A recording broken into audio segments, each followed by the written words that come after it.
Welcome to Pick Up and Deliver, the podcast where I pick up my audio recorder as I head out for a walk and deliver an episode to you while I stroll around. I'm Brendan Riley.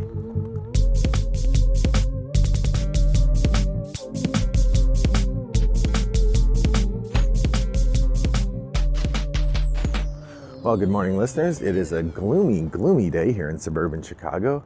We're in late March, and the cloud cover is, I don't know if I would go so far as to say oppressive, but not entirely unoppressive. It's gloomy. It also rained earlier in the day. It's not raining now, but yeah, a gloomy time, certainly. And what better time than a gloomy day to talk about 3 bright moments in my gaming history. That's right, it's time for another shooting from the hip triple shot. For those of you who are new to the podcast, Shooting from the Hip Triple Shot is a segment in which I talk briefly about 3 different games I played recently for the first time. In today's episode, all 3 games come from a single game day I had recently with my friend Paul and his girlfriend Katie and my wife Jenny. So we are going to be talking about those games. So the first game is a game I've wanted to play. I think it's been on my shelf of shame shelf of opportunity for about 5 years. And this is Vast the Crystal Caverns. So Vast the Crystal Caverns made a huge splash when it came out in 2015 or in 2016. It put the company Leader Games really on the map, and it also really highlighted the art of Kyle Ferrin, who would go on to be the famous artist from the game Root and sort of really make their name with regard to that game. Now Vast also was a game that made a lot of waves for 2 reasons. One, each player played the game in a different way. So there are 4 in the original base box of Vast. There was a knight, there are goblins, there's a dragon, and there's a cave. The idea is that the knight is going into the cave to kill the dragon, who has been dangerous to the locals.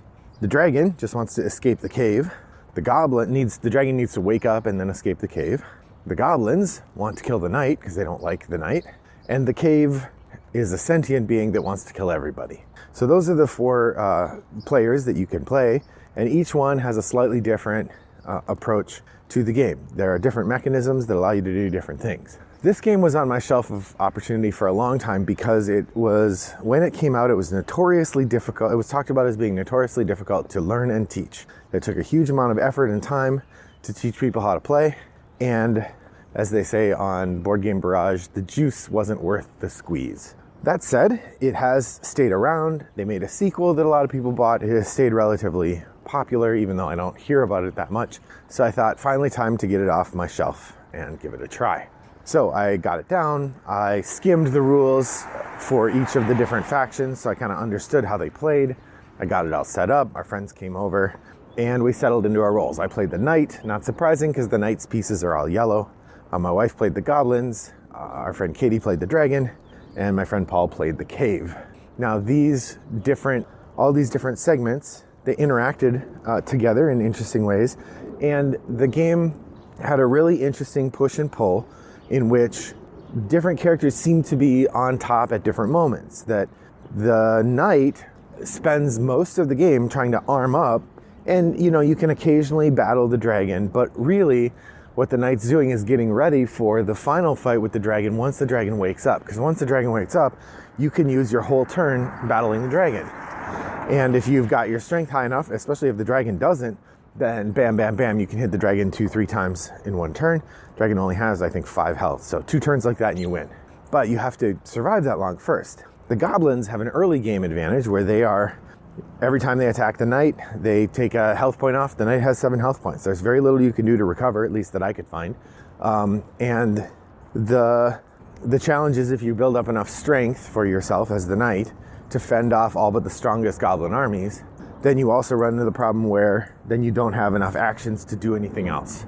So there's an interesting push and pull as the knight tries to get stronger and the goblins are constantly hectoring her. Then finally you have the cave, who interferes with everybody and actually plays a kind of balancing role. So at the beginning of the game, it really seemed like the goblins had it right away. I mean, within a few turns, they had the knight down to half health, and it looked like things were going to get over really quickly. But then the goblins' progress slowed down as the night got stronger, and the cave started interfering with everybody. And it was really interesting to see how the game all came together, because we got to the last turn, and I think the goblins won. But every other player, so the dragon, the cave, and the knight, they were all in a position where they would have won on their next turn. So we had this fascinating moment where all four factions were within one turn of winning. The goblins managed to pull it off, but if they had not managed to do it on that turn, the dragon would have won. If the dragon had not managed, the cave would have won. If the cave had not managed, then the knight would have won. Like, we all were within one turn of winning, which felt really great and tight at the end. That said, I did not like it enough to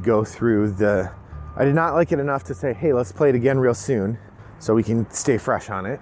And I definitely did not like it enough to put it away for a year and then try to relearn it again in order to play it again. So this is definitely going on the sell pile right away. There's a thief character in the box as well. We didn't play that at all. It's a little disappointing because the idea of this game is so promising, but the gameplay was just not what we wanted, and I think it's going to go for me. That's Vast, the Crystal Caverns. Worth giving a try if you get a chance. Probably not. I probably wouldn't recommend buying it. The next game we played probably falls into the category of games I made an episode about not too far in the past, and this is games that demand you to act silly games, like Bunny Bunny Moose Moose or Call of the Wild or Dude. This game isn't quite like that, but it has the feel of that, and this is called Stumblewood. In Stumblewood, you play a character. We played with 4. Actually, we played with 5, now that I think about it. You can play up to 6, I think. Each player represents somebody who is lost in the woods and scared. And what you're trying to do is find your way from your starting point to your end point through the woods. And the way you do that is basically through trial and error. You have a spot where you start, and then on your turn, you have a direction card that you can point in one of the 4 directions, and then a card that says go, and you tap the go card to move. When you tap the go card to move, if you're trying to move off the path that you're supposed to be on or into an obstacle, then the person who's helping you, who's telling you the results of your navigation, says no if you tried to move off the path, or they tell you what kind of obstacle you just hit, like a hole or water. And then they move you back to the beginning. And then you have to use that card and the go button to navigate as far along the path as you've gone to figure out which way you're supposed to go. And then right before you get to the obstacle, you're supposed to do a thing. Like one of the places I found had a wolf. And so there's a little foam bone that comes with the game. And so before you move into the space with the wolf, you're supposed to pick up the bone. So when you get to the spot where you know the next spot is a wolf, then you pick up the bone and then you move and you hit the go button. And if that's correct, then the person just moves your piece. Each person has to figure out a course of 8 squares to move with 3 obstacles in it. It was pretty fun, really goofy. Took a surprising amount of mental energy to really think through and remember what you have. This is definitely a speed and memory game.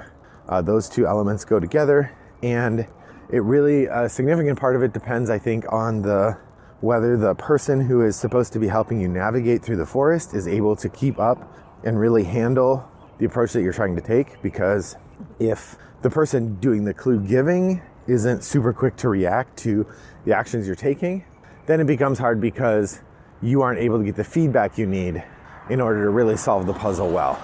In some ways, this is a game that would work better as a video game because the computer will give you flawless and instant reaction every time. Whereas a person, you could lose just because the person who's guiding you isn't able to handle the speed of it as well as they could. The bits in the game are nice, the little foam pieces that you use to do things, but generally this game is not very much about the components. It's more just about this puzzle. Also, the theme is basically nonsense. That there was no connection or need to have it be about getting lost in the woods. It could be kind of about anything, including just figuring out a path across this card, and you have different kind of obstacles you have to overcome. So from that perspective, not amazing, but it was a fun time. Definitely goes on the, if you see somebody setting up to play it and you like memory games and silly games, it's worth a try if you get a chance. That's Stumblewood. Finally, Code of Nine. This is the third game that we tried on our game night. We actually played Libertalia also, but I've talked about that already. In Code of Nine, it's basically a set collection game with variable endgame scoring powers. In the game, there is some sort of plot related to the wispy anime style characters that are drawn on the box, but none of it's really very necessary. It is an abstract puzzle game. It's got this interesting round board, and each player gets 3 tokens, 3 workers. And on your turn, you're going to put one of your workers on the board and take the action that your worker triggers by going on the board. Some of the spaces are pretty straightforward. Take 1, 2, or 3 of a particular resource. Some of them are a little more complicated, having to do with figuring out which scoring conditions are in play. So this is the special sauce of this game, is that at the beginning of the game, each person gets 2 cards. They get a high card and a low card. I can't remember what they're called. There's the Abyss and the, I can't remember what the other one. It starts with an S. But the idea is that you have a deeply buried card and you have a higher up card. And at the beginning of the game, you're going to get 4 or 5 cards, and you pick 2. You pick one to be your deeply buried Abyss card, and the other one to be your upper level, more understandable card. And then basically what you're doing is you're taking turns over the course of 5 rounds and collecting and trading different kinds of resources as you go along. Now, some of the spaces will allow you to put resources back. Some of the spaces will allow you to peek at other people's special cards. And the thing is, the special cards, that's where the whole element of the game is. So like in a 4-player game, there's going to be 8 special cards in play. And those special cards shape what's going to happen in the rest of the game. Maybe they give you a point for having a certain kind of resource, so they take a point away for having a certain kind of resource. And basically over the course of the game, everybody's sort of manipulating which resources they have to try to fit the best combination of these scoring cards. And that way it's kind of like a worker placement game set around the same idea of Bunny Bunny Moose Moose. Or Bunny Bunny Moose Moose, you have the scoring cards spread across the table, and the arrangement of your hands by your head when the timer stops determines whether you win. In Code of Nine, the 8 scoring cards are hidden face down, and each player knows 2 of them for sure and can spend actions to find out the other ones. Meanwhile, you get, I guess, 3 rounds or 5 rounds of 3 moves each. You get 15 moves to use these limited spots to gather and trade these different resources with the goal of having the best combination of resources at the end when you score points. Now, I ended up winning that one because there were these tokens called snakes that were worth 2 points by themselves, and I had a card that said each snake is worth an extra point, and I buried that card as my Abyss card, so the one that other people either couldn't find out about or it was difficult for them to find out about. Then I basically used every action I could to get snake tokens. So I ended up the game with 5 snake tokens. And the next person who had the most had 2. And so basically I got 15 points out of, I think my winning score was 21 maybe. And I got 15 points from these snake tokens. Nobody else had anything that got them nearly as many points in one move. So that one, just kind of luck of the arrangements of other tokens, worked out nicely. Yeah, overall, Code of Nine was an amusing game to play. There was a fun moment of recognition because the game my friend had picked up used at a thrift store, and on the scoring sheets, there was a scoring sheet that included a couple names that are pretty distinctive, unusual names for America. But both of these unusual names are names of people who have been regulars at my gaming club, Toggle Gaming. So because both of these unusual names were on the same sheet from Toggle Gaming, I took a picture of it and posted it in our Facebook group and said, hey, this looks like it might have been played at Toggle Gaming. Does that seem familiar to anybody? And sure enough, one of the people who played popped up and said, oh yeah, that was us. So it's kind of fun that my buddy had a copy of the game that was from somebody else in my game group.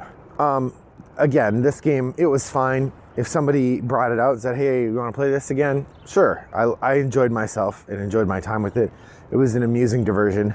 It doesn't probably ascend to the line of a game I'm desperate to play again or a game that I need to have in my collection, particularly given that my buddy has it in his collection. So I really don't need to have 2 copies available to me. That's Code of Nine. From the same designer, the same person who made Tragedy Looper, which I thought Tragedy Looper was a more interesting game, although really tricky. this one was not nearly as difficult to learn or teach or play. So that's Code of Nine from Z-Man Games. Well, what games have you been playing recently, dear listener? Have you tried anything new? Head over to Board Game Geek Guild 3269 and join the conversation. Let us know there what you've been playing, and we will let you know what we've been playing. You could talk about these games as well. Have you played them? Do you enjoy them? Are you the Crystal Caverns stan? Or perhaps the newer version. They made one called Vast, the Mysterious Manor. Are you really into those? Which ones do you like best and why? You can tell us over on Board Game Geek. If you want to reach out to me directly, my username is Wombat929. I'd love to hear from you there. Or if you want to email me, Brendan@RattleBoxGames will find its way to me. All in all, thanks for joining me on my walk today. I hope that your walk is as pleasant as mine was. Bye-bye.